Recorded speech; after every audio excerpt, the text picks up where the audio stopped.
Labadiena. Alio, laba. Robertas Karvauskas, nepriklausomas pastatų šiltinimo ir šilumos išsaugojimo pastatuose ekspertas, konsultantas. Taip, Dirbu su portalu Ekspertai LT ir matau jūsų paklausimą. Mano vardas Robertas, kaip jūs kreiptis? Audrius. Malonu, Audriu.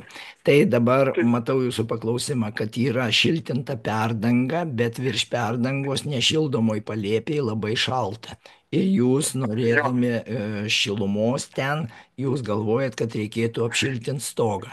Jo, ar yra prasmės šiltinti, ar net nėra prasmės, nes man kiti sakė, kad nelabai prasmės net yra šildyti. Žiūrėkit, Audriu, šiltinimo principas sako labai aiškiai, atskirk šilumą nuo šalčio. Dabar už stogo viršui yra lauko šaltis, po stogo apačioj yra taip pat šaltis. Ir šaltį nuo šalčio atskirinėti šiltinimo medžiagomis nėra jokios prasmės visiškai.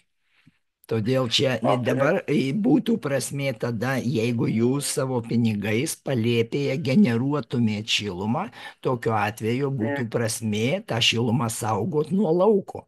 Tada reikėtų ne tik Mhm. stogą, bet ir mūrlotus, tą visus šlaitus, visus viską pilnai absoliučiai užsandarinti ir apšiltinti. Tada jūs ten tą šilumą, kurią jūs sugeneruojat savo pinigais, savo šildymo prietaisais, jūs tada galėtumėt išsaugot kažkiek.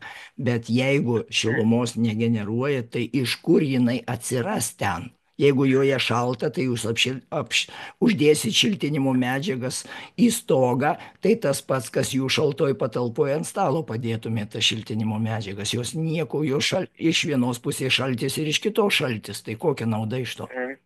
Ne, aš supratau, nebent reikėtų šildymų įrenginio tada irgi Taip, palėpė, jeigu kad jūs norit ten sutvarkiau. palaikyti kažkokią temperatūrą ir savo pinigais tai generuojat ir tada tai reikėtų išsaugot, aišku, nešvaistyt kiaurai. O tada būtų prasmė. Dabar prasmės jokios nematau tame. Na, supratau. Nu va, Supratau. tai toks atsakymas. Ačiū Jums. Gerai, Iki. ačiū Jums. Dėkui, viso. Vėl paprastas šiltinimo principas. Atskirk šilumą nuo šalčio.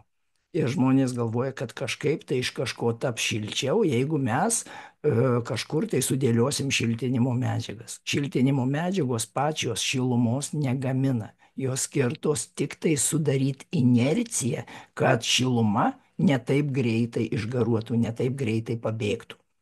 Todėl šiltinam tada, kada yra šiluma ir ją norim išsaugoti. Bet palėpė jau ir taip šalta, tai kam tada šiltint stogą?